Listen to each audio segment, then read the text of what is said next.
Bonjour à tous. Tout d'abord, une très belle année 2021 avec beaucoup de projets, beaucoup de santé et qui nous fasse vite oublier l'année 2020 qui restera une année terrible donc au niveau social, sociétal, sanitaire et environnemental. Les objectifs de développement durable n'ont jamais été aussi importants pour l'avenir de notre société et je pense qu'aujourd'hui nous devons les retrouver dans les actions que nous menons au quotidien. Je suis heureux que effectivement l'Open Agri-Food ait pu sélectionner ces objectifs de développement, le sujet des objectifs de développement durable donc dans ses actions et je suis content que cela mobilise 80 personnes aujourd'hui donc dans les activités très chargées que vous pouvez avoir. Je voudrais remercier André Renaudin, qui est président du Global Compact France, qui diffuse effectivement les objectifs de développement durable, mais qui est aussi directeur général de l'AG2R La Mondiale, partenaire depuis l'origine de l'Open Agri-Food, et qui a pris le temps de faire une petite vidéo en guise d'introduction. Et puis je voudrais aussi féliciter les étudiants d'AgroParisTech, Mathilde, Antoine et Eric, ainsi que leur enseignante, Douja, qui a su en fait globalement fédérer l'ensemble de ces actions et réaliser un travail remarquable de synthèse qui va vous être procédé. Alors pourquoi des objectifs de développement durable? Je pense qu'aujourd'hui nous sommes tous conscients que la problématique du climat sur notre planète, les injustices, la pauvreté qui est effectivement est croissante, le dérèglement climatique sont autant d'actions qui aujourd'hui viennent perturber notre quotidien et nous lancent effectivement dans le débat de l'avenir. Je pense, et je l'ai toujours dit, que nos sociétés doivent toujours se poser trois questions. Est-ce que finalement les actions que je mène sont bonnes pour mon environnement direct, mon entreprise, mon entité économique? Est-ce qu'elles sont bonnes pour ma famille? Donc ça, ce sont nos enfants et c'est l'avenir de notre planète qui est engagé. Et puis, est-ce qu'elles sont bonnes pour notre pays en termes de développement économique au travers de ce que l'on fait? Je pense qu'aujourd'hui, nous sommes un pays en avance, novateur, avec la prise en compte d'un certain nombre de choses. Et c'est vraiment le sujet d'avenir et le sujet de la différenciation qui sera l'objet. Nous devons montrer effectivement par l'exemple qu'en prenant en compte l'ensemble de ces actions, l'ensemble de ces objectifs, nous allons pouvoir faire une véritable différenciation par rapport effectivement à notre environnement et inscrire ainsi donc cette dynamique de façon beaucoup plus globale. Alors, au niveau de mon entreprise, pour prendre cet exemple, je dirais que les objectifs de développement durable ont toujours été très présents. Ça fait partie effectivement de notre ADN, avec beaucoup de bon sens, de pragmatisme, sans forcément le modéliser et le formater de façon importante.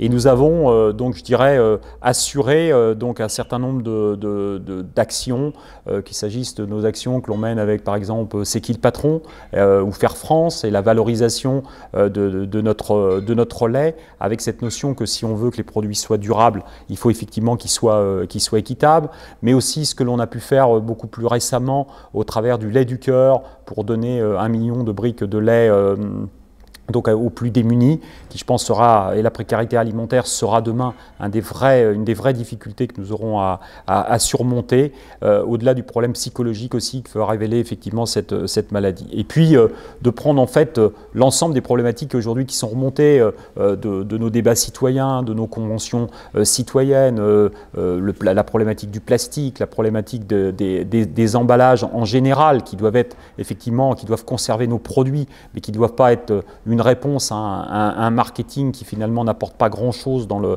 système. C'est également tout ce que l'on peut faire sur la réduction du sucre avec la problématique de santé, etc. C'est vraiment créer au travers de cette alimentation, et l'alimentation encore une fois c'est nous tous, toutes les conditions qui vont nous permettre demain de relever l'ensemble de ces défis, tout en assurant effectivement un confort alimentaire et un bien-être alimentaire qui nous permettra de vivre beaucoup mieux dans l'environnement dans lequel on se trouve. Donc c'est beaucoup d'actions, beaucoup de choses à mettre effectivement en musique pour arriver à coordonner l'ensemble de ces actions. Mais c'est avant tout par le collectif et le collaboratif que nous trouverons les ressources pour nous différencier. Et je crois qu'aujourd'hui, personne ne détient la vérité. Il n'y a pas de bonne ou de mauvaise solution. Il y a des solutions qu'on doit appliquer.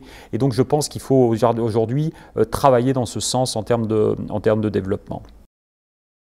Pourquoi ce travail AgroParisTech? AgroParisTech est aujourd'hui une des plus belles représentations en France des écoles qui forment les jeunes de demain à ce que l'on attend effectivement de l'évolution de nos entreprises, de notre vie économique, sociale, sociétale, associative.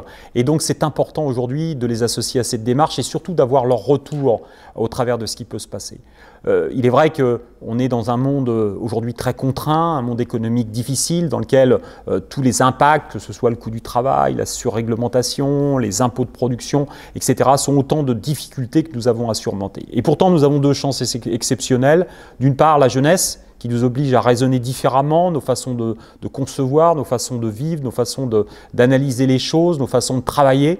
Et puis deuxièmement, les nouvelles technologies. Les nouvelles technologies vont, par leur accélération, par leur intensification, nous permettre de relever des défis complètement fous. La réduction de la consommation en eau, la réduction énergétique, la baisse de la quantité d'emballage au niveau de la conservation de nos aliments, des nouvelles technologies qui vont aussi nous permettre peut-être de travailler de façon complètement différente, et on le voit d'ailleurs dans la crise Covid que nous avons vécue, où on a su s'adapter très rapidement à des évolutions importantes.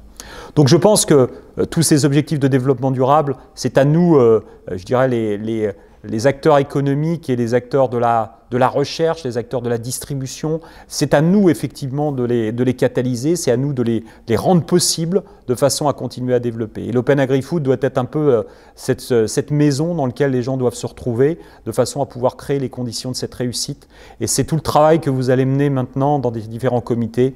Et je pense que ça sera appréciable de pouvoir, et je l'espère de visu, lors de l'Open Agri-Food de fin d'année, de pouvoir travailler effectivement sur cette évolution et avoir le retour de vos travaux pour tracer le plan 2022-2025 qui, je pense, sera extrêmement important à la fois pour les échéances électorales, mais également pour tracer ce que l'on veut de notre alimentation, ce que l'on veut de cette alimentation inscrite dans son environnement, inscrite dans notre façon de vivre au quotidien. Aujourd'hui, je suis convaincu que tout le monde est acteur de ces solutions sur les objectifs de développement durable. Tout le monde est acteur, que ce soit les agriculteurs, que ce soit les transformateurs, que ce soit les distributeurs, que ce soit les consommateurs. Et effectivement, ce pacte et cet engagement qu'on doit avoir de la réalisation, elle ne peut se faire que de façon collective et collaborative.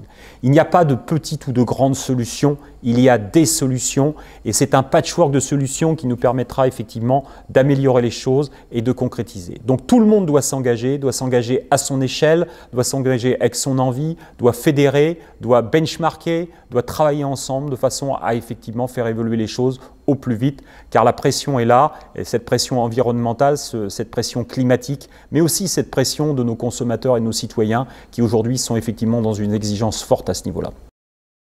Je vous remercie pour votre attention et bons travaux, à bientôt.